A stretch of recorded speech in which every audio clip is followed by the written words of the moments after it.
The transatlantic slave trade began during the 15th century, when Portugal and subsequently European kingdoms were finally able to expand overseas and reach Africa. The Portuguese were the first to move to Africans enslaved back to Europe. It is estimated that by the early 16th century, as more than 10% of Portuguese population was of African descent. After the European discovery of the American continent, demands for African labor gradually grew as all the sources of labor, both Europeans and Americans, were found to be insufficient. The Spanish took the first African captives to the Americans from Europe as early as 1503, and by 1518 the captives were shipped directly from Africa to America. The majority of African captives were exported from the coast of West Africa, some 3,000 miles between what is now Senegal and Angola, and mostly from modern-day Republic of Benin, Nigeria, and Cameroon, but at the coast of Ghana. A number of ancient castles and forts, marking the beginning of the slave perilous journey during the era of the slave trade. The fortresses were the last memory of the slaves had of their homeland before being shipped off across the Atlantic and never to return. Introduction about the castles and the transatlantic slave trade before we continue with walking through. So in West Africa, they estimate over 60 forts and castles. So it means when Europeans came to West Africa, they built over 60 forts and castles. And Ghana alone had about 40 of them. And so this was because of the gold they were getting from this point. And among the 40, only 3 were castles.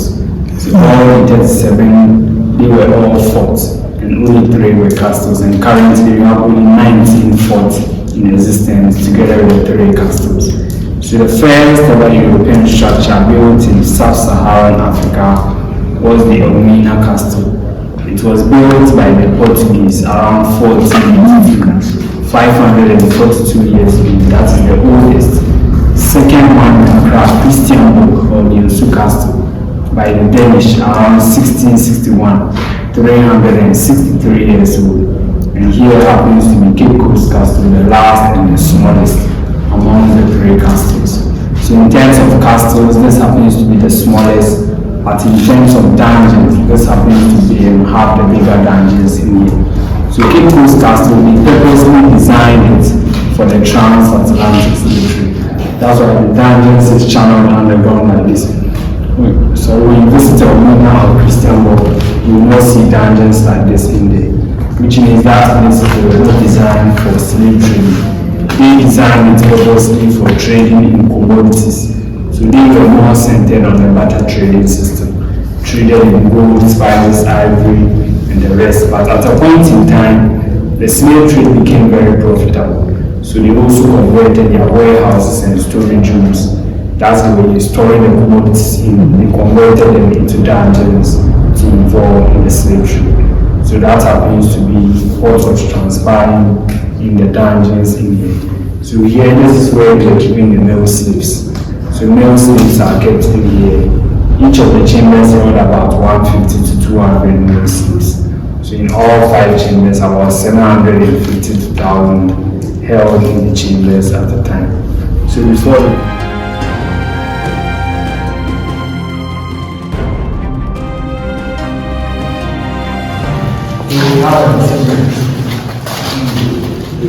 here there was no light. So you can see some grey holes out there. Out of their source of light and ventilation. So this is what gives them light, this is what brings them air. So outside has no source of light and ventilation here. And they do everything here. So you urinate, go to toilet, sleep here, and sometimes you feed them here. So So at a point in time, the urine, toilet, food particles, it makes that sand and covers the whole chamber. Archaeologists came around to excavate this place in 1974. He realized the bricks were the original floors of the dungeon. But before he excavated, he was not seeing the bricks. So whatever he took from here, he carried it away for testing. And after testing scientifically, it showed that everything they took from here was the urine, toilet, food particles, sweat of the ancestors that mixed up with sand and covered the whole chamber. So he excavated for us to see the bricks, but the other chambers, they were left unexcavated. So from the second to the last chamber, whatever we will be working on happens to be the toilet, urine, food particles, sweat of the ancestors that mixed up with sand and covered the whole chamber. So you can see trenches on the floor. So they created the trenches so that when it rains, the rainwater will come in to wash away some of the waste into the sea. So urine, toilet, food particles, they were expecting rainwater to channel them into the sea. But this didn't even work. So that's why the waste solidified all over the chamber. They were living in their feces in here. So most of them will get sick in here, most of them will die. When they died, the bodies were thrown off into the sea. No befitting burial for the slaves here. So the archaeologists left a sample here to show to tourists as evidence after he excavated the whole chamber. So he left this portion to show to tourists as evidence. So this side you can't see the bricks here, but to this side you can see the bricks here.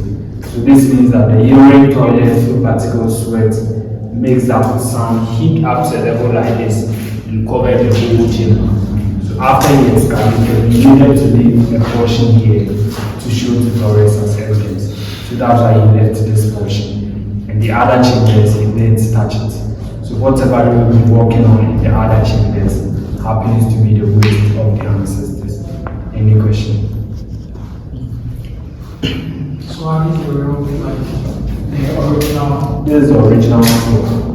But whatever was covering the whole chamber before the archaeologists came to dig the whole place and took it out. The sand. The sand was mixed up with urine, toilet, food particles, and sweat.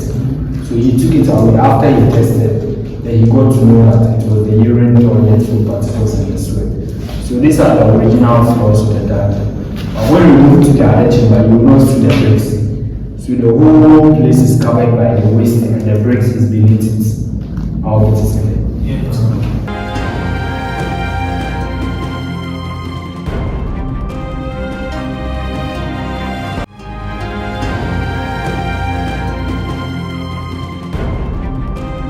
We have 5 chambers and this is the third chamber. So when you look to the floors, you can't see any bricks here. So the whole place covered with the waste of the ancestors. Urine, toilet, food particles, and sweat mixed up with sand covering the whole chamber. And they are only source of light and ventilation. We have a church on top of the dungeon. The name of the church, Society for the Propagation of the Gospel. So aside all that was going on in here, they were worshiping our people. So the name of the church, Society for the Propagation of the Gospel. Currently the Anglican Church. Anglican Church in Ghana started on top of this slave dungeon before it moved to various destinations in the country. It is not a mistake for us to find the church on top of the dungeon because it is not only in this castle. When you visit the other castles, you find similarity in there. And this is the spire. The spire will sit directly in front of the church to monitor whatever is going on. So out there, while the Europeans go in and out of the church, they wanted to hear whatever was going on in the dungeon. So if they hear noise in here, the analysis out there, they know it's either the slaves are awake or they are hungry, that's why they are making noise. If there is no noise in the dungeons, it's very quiet, they know it's either they are asleep, satisfied, or everything is okay with them. So that's the purpose of the spiral. Sit just in front of the church so that while they go in and out of the church, you can monitor whatever is happening or whatever transpires in the dungeon.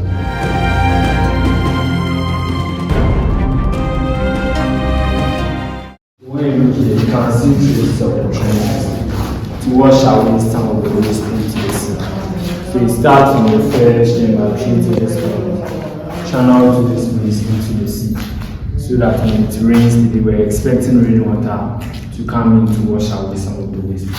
So probably it didn't work.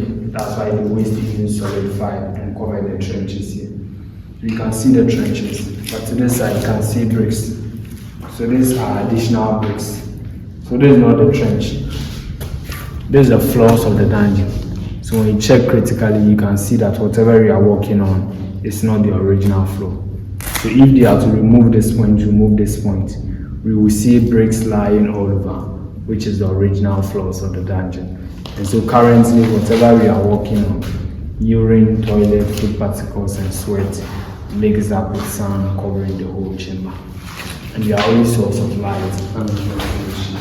We have about 9 of them here, so two to the side, additional 1 to the side, 3 to that side, and last one to the last one. So 9 vents for 1,000 people in there. You go up, you see the number of windows out there. You check it out.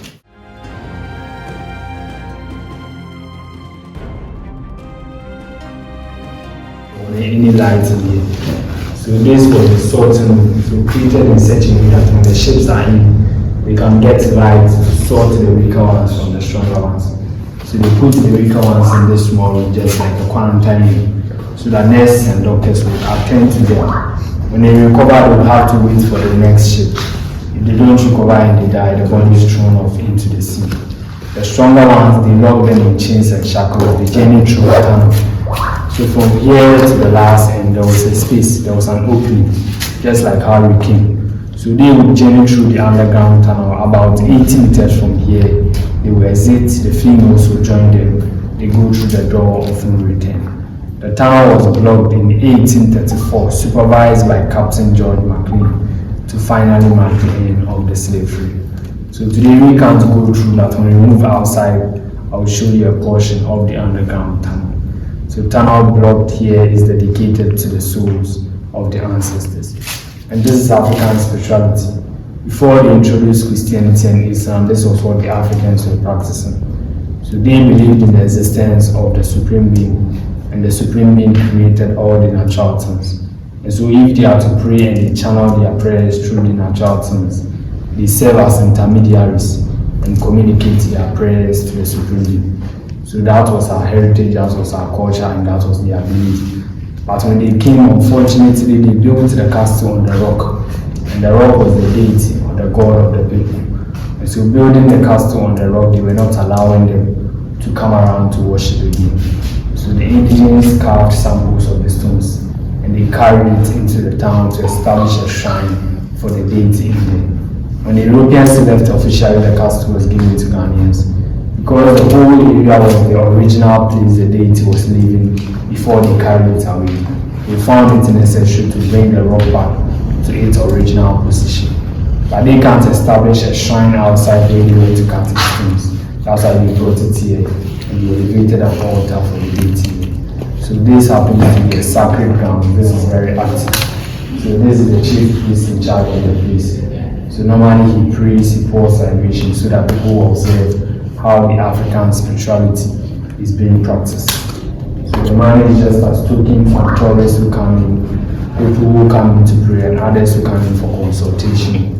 They give something to the priest just as token. The alcohol we see the household normally uses to pour the libation. And the stools are meant for those who come in. If they want to sit, the stools are meant for them. And the wreath of flowers to my right hand, the purpose of the wreath is to pay homage to the souls of the ancestors. When they died, they were not buried in here, but we believe their souls or their spirits continues to stay in here. So that's why the wreath and the flowers are brought all over to pay homage to the souls of the ancestors. And when you look to the side, you can still see traces of the trenches connect to the main trench to wash away some of the soil waste into the sea. So you can see it is covered in here, and you can see traces of the bricks. So this shows that everything we are working on is not the original floor, but the urine, toilet, food particles, and sweat of the ancestors that has mixed up with sand and has solidified all over the chamber. So this happens to be the last chamber, or the fifth chamber in the male slave dungeon, the sorting room or the selection room. Places are not the original ones. These are samples that were used for exhibition in here. They are original ones in here. After the excavation in the first chamber, they found some of the original chains in there and they took it into the museum. But currently our museum is undergoing renovation. So they have taken the artifact away to a different place. So when they are done, they will bring it back to its original place. Yeah. So this is just sample, but just like what they were using, very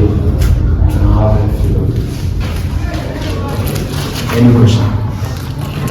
No question.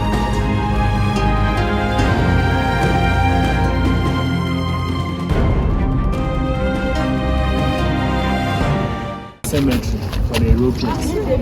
So when they die, they bury them here. When the Africans die, the bodies are thrown off into the sea. So they excavated the forecourt in 1996 and they saw several graves in here, but most of them were unidentified, so they covered all of them. So this one is an unidentified grave. We don't know the name. So we have similar ones like this that were covered. So the four we see here happens to be the only graves that had inscriptions on them. The first one here is the only black man buried in here. Originally his name was Kweku, and Kweku's father was a slave merchant. So he brings in Africans to sell them in here as slaves. And because of the relationship Kweku's father had with the Europeans, they offered Kweku a scholarship to study in England. So taken from here when he was 11, they took him to England. He went to study theology in Oxford and brought back as the first Anglican African missionary. So Kweku came back. Up here was the church society for the propagation of the gospel. Kweku was preaching up there while the ancestors were down there south. And at a point in time, he wanted to preach against the trade. But here is the case: the same trade Kweku got a scholarship to study abroad, and the same trade his father was also benefiting from. So who are you to preach against the same trade you are benefiting from? So upon making an attempt to preach against the trade, treatment changed for Kweku in the castle. The salary as a priest not coming anymore. So he started going into the town to commerce in order to get something for himself. Out in the town, because he was already educated, he started teaching the indigenes how to read and write. So in Ghana, when it comes to the Western form of education, we attribute it to this man here, because we believe he came to spread Western education in then Gold Coast Ghana. So originally he left Ghana as Kweku Eju, but coming back he came with Philip Kwaku. This was because his name Kweku couldn't be pronounced well by the Europeans, so they corrupted the Kweku to Kwaku, and upon baptizing, Christianizing him, they gave him Philip. His name changed from Kweku Eju to Philip Kwaku. Most of the basic schools around this place have been named after him to be honored, because we believe he came to spread Western education and then Gold Coast Ghana. Died at the age of 75, 1860. So Philip Kwaku here, the first Anglican African missionary. Please.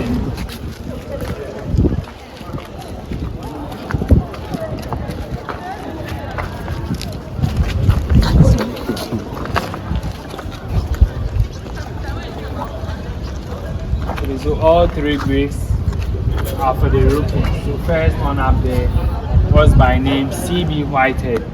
He was a soldier and a lawyer by profession. Died 1812, age 38. Middle one, Letitia Elizabeth Landon. Letitia happens to be the wife of Captain George McLean. She came all the way from England to visit Captain George McLean, and she came barely 2 months. She was found dead in McLean's bedroom. 3 schools of thought or 3 rumors arose after she died. First one said malaria killed Letitia. Second one said upon coming in, when she came, she realized George McLean was cheating on her with an African mistress by name Ellen Bannerman. So out of jealousy, she poisoned herself. And the last one said the African mistress disguised herself to be a servant to poison Letitia so that she would get George McLean for herself. Died at the age of 36, 1838. And this happens to be Captain George McLean, very popular in Ghanaian history. So the popular bond of 1844, which led to the colonialism of Ghana for 113 years, was drafted by this man, signed between Commander Hill and 8 other fancy chiefs, which led to the colonialism of Ghana for 113 years.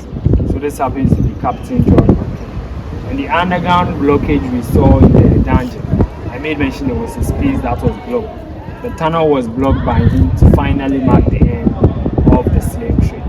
He died at the age of 46, 1847. Surprisingly, malaria killed Captain George McKay. So during that period, malaria was very rampant in West Africa. That was why they named West Africa a white man's grave. They come in few weeks, few months in there, and they die. So these are all European graves, and that's the only black man buried amongst the whites. So they felt he was part of them, but just like the color. That is why even in the graves, they separated the blacks from the whites. So black grave here and all white graves. So even in death, there was racism involved. Any question?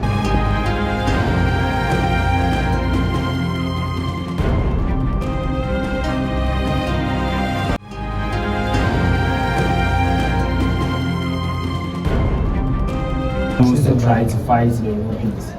So most of them, they were freedom fighters and held in the dungeons. When the Europeans entered the dungeons, they tried to fight them. All those who tried to fight them, they identify them. They bring them here for them to be killed. So here, no food, no air, no water.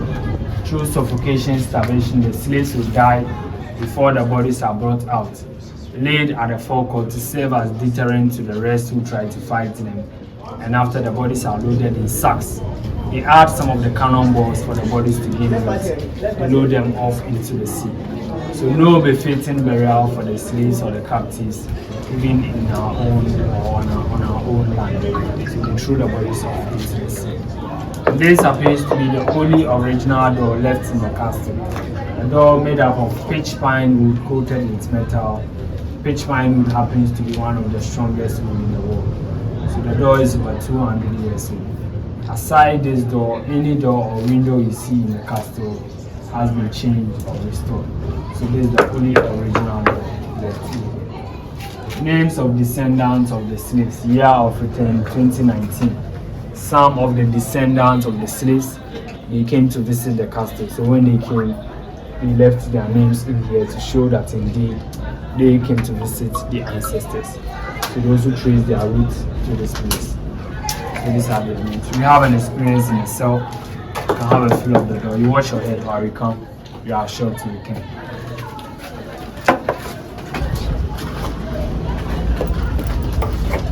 If you wash your head, you keep low.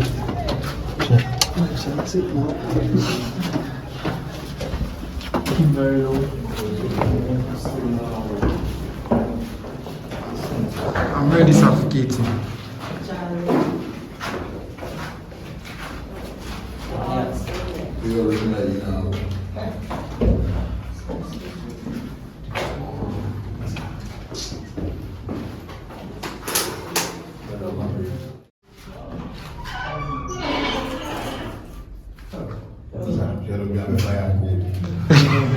So this was the state of the condemned cell. So those who tried to fight the Europeans, they bring them here, no food, no air, no water.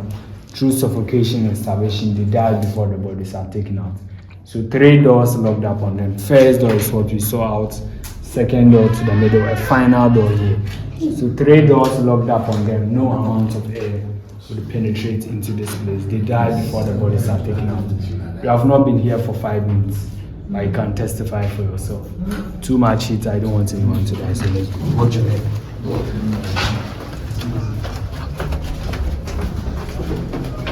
Lower your head.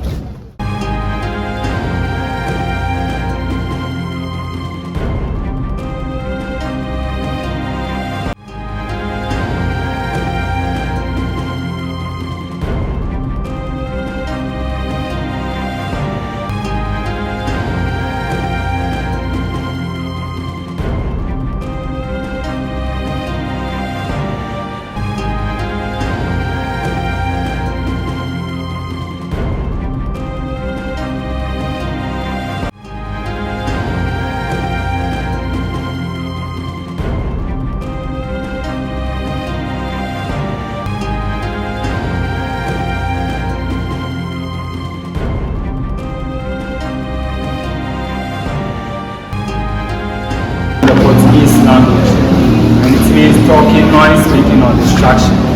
So basically here was the marketplace. And so wherever they captured the slaves from, this is the first place they bring them. Now the European merchants are here with their nurses and doctors. They received the slaves, they examined their strength before the auctioning went on. So here strong African men and women were exchanged for commodities. Commodities such as mineral, gunpowder, tobacco, fabrics, sugar and salt. And after the auctioning, they will march them to the forecourt for them to be branded before they separate them into the various dungeons. So the various companies, they had branded metals with initials and logos of the companies on the metals. So they set fire at the forecourt, they put the metals in the fire for it to become very hot. From there they put it in hot oil and straight to the bodies of the slaves. To their hands, to their chest, to their back, to draw on their bodies just like tattoo. So basically for easy identification, so that when the various slave companies, their ships are in, they will be able to identify their slaves and they move them into their ships. So that was the purpose of the branding. In this same place, they signed the bond of 1844. The bond was signed between Commander Hill and 8 other fancy chiefs. After Captain George McLean drafted it in a court up here, he brought it here for Commander Hill and the fancy chiefs to sign the bond.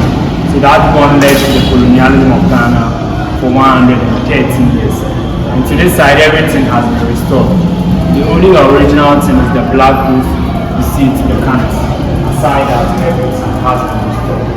So the Palava or the slave market or the auction block.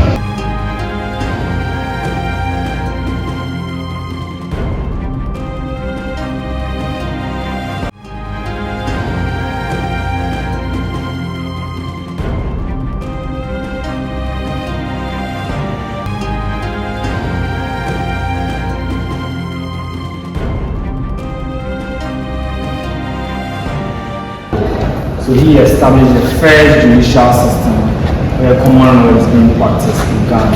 So he established it here in then Gold Coast, Ghana.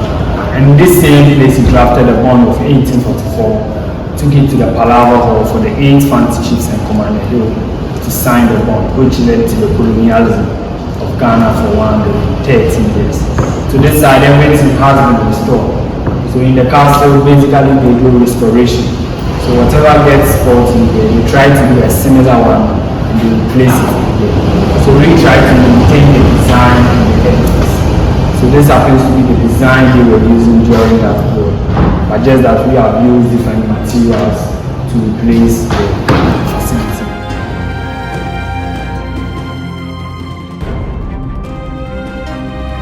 It's original. So this is called marble slate or marble tiles, and this is called pitch pine wood. So pitch pine wood, the same wood I made mention, the door we saw in the condenser was made up of. So this pitch pine wood, so one of the strongest wood in the world. So to this side, everything we work on is over 200 years old. Nothing has been restored in here. When we check to where they are selling the craft, to this side and to this side, during the period of the slave trade, so here was the soldiers' bar. The building to the middle was the soldiers' canteen. But going for a colonial period, we converted this place into a prison for Ghanaians. But Ghanaians didn't really understand why the same place they enslaved their ancestors, the same place should be a prison for Ghanaians. So that's why I'm going for it around 1992. We changed the prison from here to Ankafu. And now this place has been converted into an art and craft shop. The building to the middle, that was the soldiers' canteen during the slave trade period, is now a coffee shop or a cafe. So from a barracks to a prison to an art and craft shop, soldiers' canteen, now a coffee shop.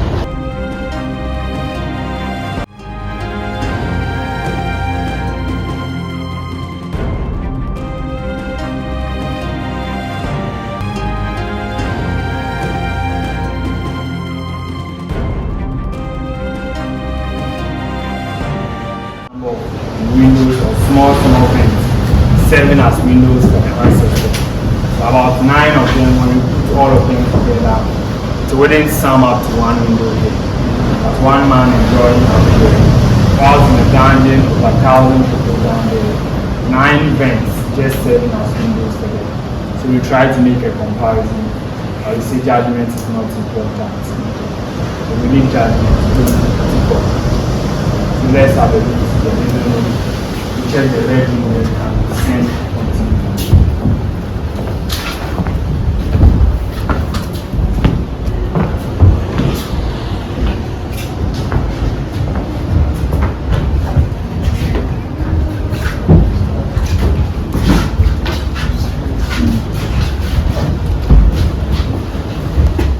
Additional to the corridor here, 9 to the living room, so 16 windows all over. And he lived at the highest peak in the castle.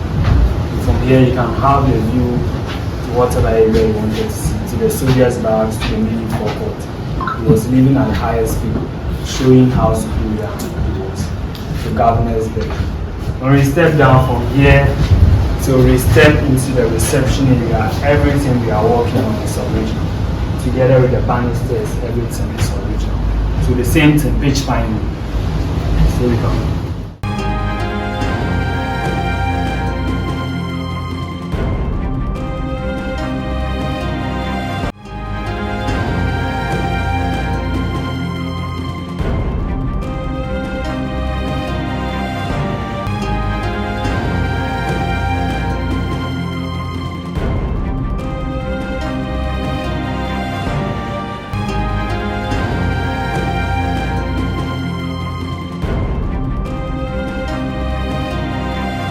From this point to the top, just like an apartment for the governor. And we can see the cannons all over. So the British, upon finally taking over, they didn't want any other European nation to take over the castle and the trade from there. So the castle changed hands 5 times. It wasn't only the British that came here. First group were the Portuguese. They built a wooden lodge just for their trading purposes. And going for the Swedish king, they came to attack the Portuguese. They took over the land. And they built a fort in here. The fort changed hands several times through the Danes, the Dutch, and finally the British also came in. They came to attack the Dutch and they took over the fort from them. So they elevated the fort up to the castle level we are seeing today. So in the introduction, I did mention the castle is credited to the British 360 years ago. So when they came, because they didn't want any other nation to also fight them away and take over the castle from them, they brought the cannons we are seeing all over. Together they built 2 forts. The fort normally sits on top of mountains to serve as watchtower to protect the castle. So when soldiers are up there in the fort, when enemies are coming, because they are on top, they will see earlier than soldiers in here. So they signal them. In the morning they wave red flags. Afternoon they use reflections from mirrors, and evening they use torchlight to signal the soldiers here that enemies are approaching. So that was their way of communicating to each other. So when they get the signals, then they will have to come on board to operate the weapons to protect the castle. So cannon guns, cannon balls. Before they shoot, they pound gunpowder in the cannon gun. They add the cannon ball to it. They light a match or a fire. There is a small hole to the tip. They shoot the approaching ships. So all these were brought in by the British to protect themselves from other European nations. So because of the fortifications, the guns together with the forts, they were able to settle in here for so long. So British alone, they lived in Gold Coast for 296 years. And they used 183 years for slave trading. They used 113 for colonial period. Until 1957, Ghana gained independence. In 1960, Ghana became a republic and they left Gold Coast. You got the fort, the white building on top of the mountain, surrounded by the bush. So that is Fort Williams. It has a communication road up here. So when enemies are coming, they will see them earlier. So basically, when they see the flagships, they are not that of the British people, then probably they are enemies. And probably they know their ships too. When they see a ship that's not down, then probably there's an attack. So you have to signal them. Wave flags, reflections, mirrors, and torchlights. So you will get it directly. So they built two. This is Williams. When we go down, we see Victoria down there. So the communication room, there is a small hole in there. It serves as a link to get the signals. It narrows the view so that whatever signal you can get it. You come on board to operate the weapons to shoot the approaching the ships. So all these brought in by the British together with the forts they built. Please any question. So you can have a feel of the balls if you want to. Then we will see.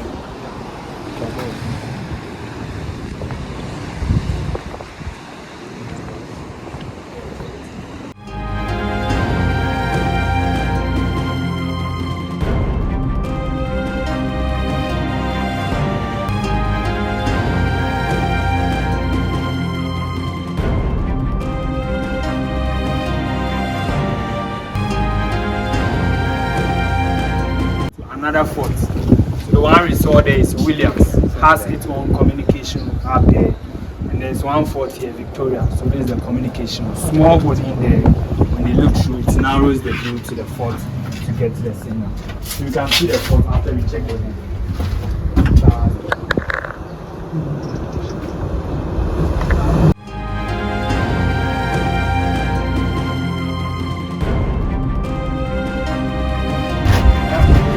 It wasn't developed like this. Okay, space no down. Yes, very straight. The fort almost had seen who on top in the bush. So whatever will come, they'll get it. Yeah. I swear.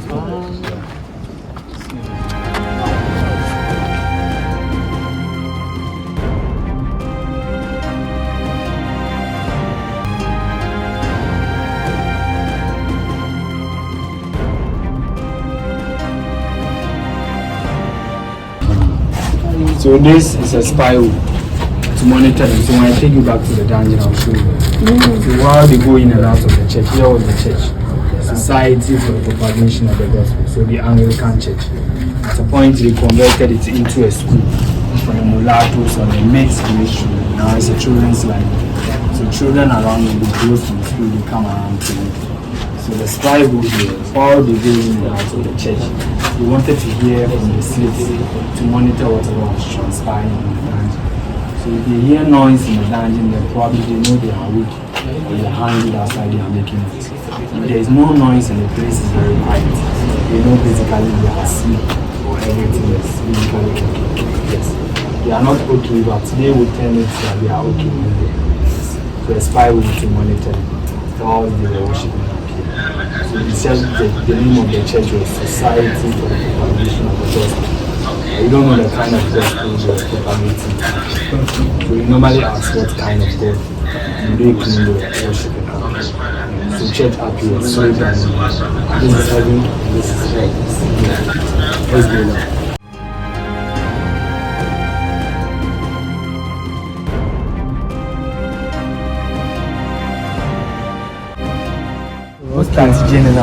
Underground. So they walk underground from where we saw the chief priest through to this point. They exit to the far end. When they exit, females will join them straight into the ships. So this happens to be a post of a soldier station here to keep an eye on them, command them to move faster. Another one will be out here to make a head count of the number of seats. So this happens to be a portion of the underground. So you can have a look. Just lower your head and stand.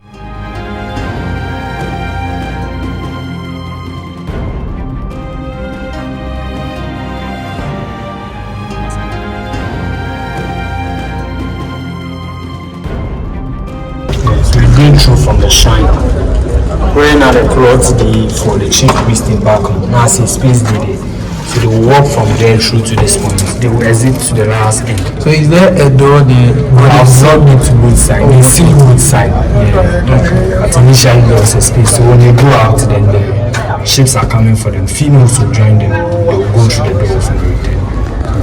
Okay. So a portion of the underground town. You watch it.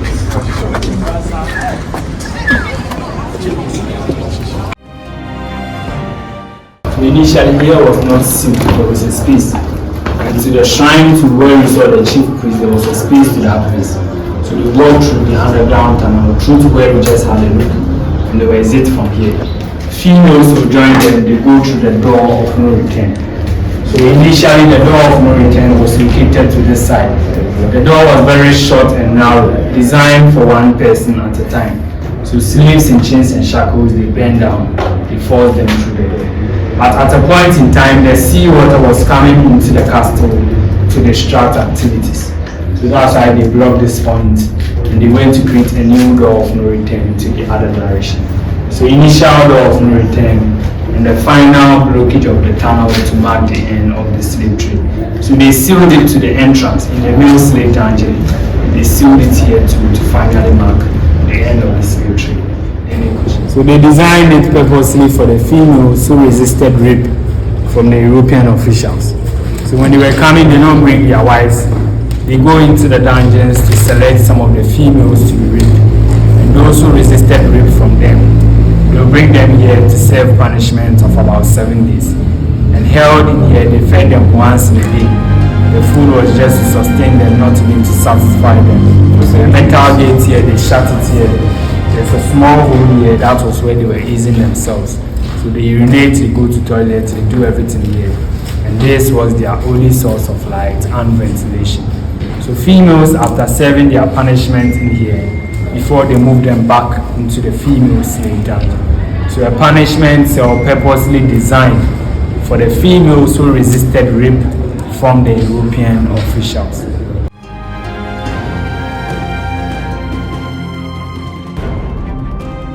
Two chambers for the females, and each of them held about 150 to 200 female slaves. So in all, two chambers, about 300 to 400 held in the chambers at the time.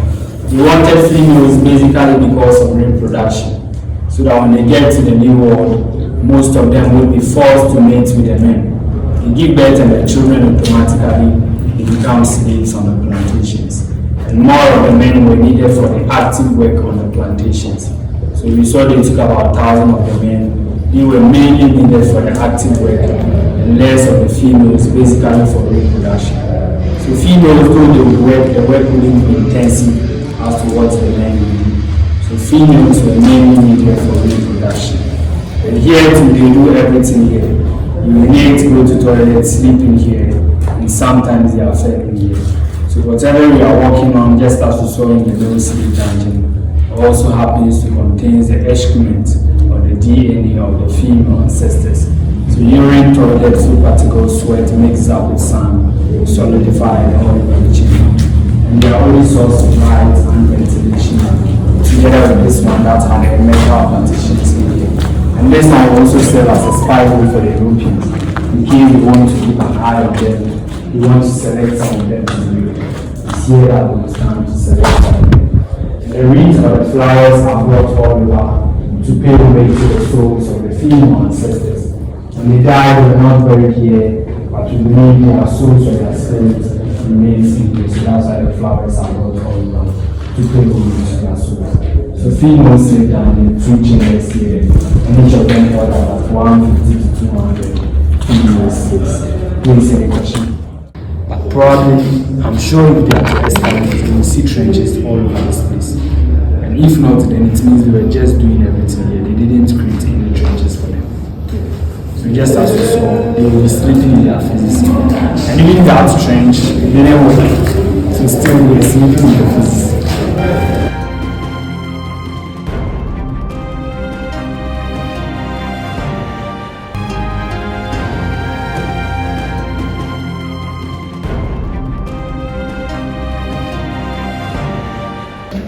Door of no return.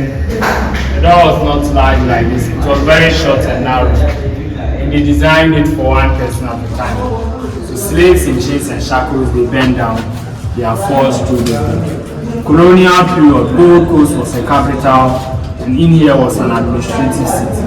That's why the Europeans they changed the smaller door into the large door to suit their own intended purpose. So originally it was very short and narrow. And the Africans who journeyed through this door, they lost everything with respect to their lives. So they lost their roots, their identity, their culture, their fundamental human rights. They had no opportunity to even say goodbye to their family members. When they moved them through the door, normally they would place them on smaller boats to transfer them into the large ships. Because of the weight of the large ship, you can't move closer to the shore. So they stand far away, smaller boats will transfer them into the large ships. And through that process, most of them were drowning themselves in the ocean. This was because most of them had not seen the ocean before. Looking at where they were being captured from the hinterland, they have not seen the ocean before. So upon being placed on smaller boats to be transferred, they were afraid and they would drown themselves in the ocean to die. Others also believed in reincarnation and the life after death. So because of their belief, they wanted to throw themselves into the ocean to die so that they would be reincarnated back into their lands. So this happens to be the two main reasons why upon being placed on smaller boats to be transferred, most of them they were drowning themselves in the ocean to die. When they reached the New World, those who survived the journey in there, they baptize and they Christianize them. They give them Christian names and they bear the surnames of the slave masters for easy identification. And also they will force them to learn the language of the slave masters to bridge the language gap between the captives and the slave masters. And so the Africans who journeyed through this short and narrow door, they lost everything with respect to their lives and they never returned home. So that happens to be the reasons why the description up here happens to be the door of no return. Africans went and they lost their ways totally.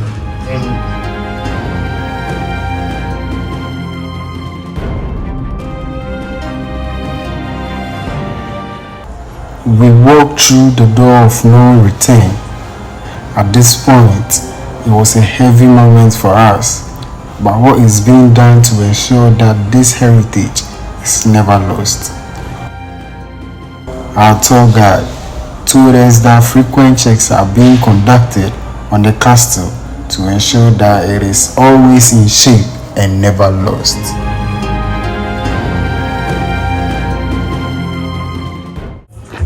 Smaller boats are here to transfer them into the large ship. So the sea was all over this place about 4 years ago. Because of the sea difference, that's why the sea is no longer coming to this point. So originally it was all over. When the slaves reached here, smaller boats like what you are seeing are here to transfer them into the large ship. And from here they take some of them to the Americas. The original 13 colonies in America, they take some to Europe. And the ships will move back to Africa again for the slaves. The movement on the map just like a triangle. That's why they call it the triangular trade. The Atlantic Ocean as the name. So from here the Africans lost their roots totally and they never returned. So door of return, narrative change in the year 1998. First ever Emancipation Day was celebrated in here. And so those who came from the African American diaspora, they brought two skeletons of the descendants of the slaves. Samuel Carson was from New York, Miss Crystal from Jamaica. Upon coming, reaching somewhere about 30-minute drive from there, they removed the remains from car and they placed them on boats and paddled them to this place. The belief is that when the ancestors were being taken away, the sea was a passage to the New World. So if they are returning home, they should use the sea as a passage back home. So that's why they place them on smaller boats and paddle them to this place. Upon reaching here, moving them through the door of no return. We believe the chains of the door of no return was broken. So that's why the narrative had to change the door of return to welcome the ancestors back home. So after they had a funeral ceremony for the ancestors without the great homecoming. And after they took their skeletons to Asinman's home. Asinman's was where they were normally taking their last bath before they bring them in here. They took them there for them to be buried in there. So because of the return of the skeletons of the descendants of the slaves, the narrative had to change the door of return to welcome their ancestors back home. So this is very symbolic to Africans and Ghanaians. Please, any question?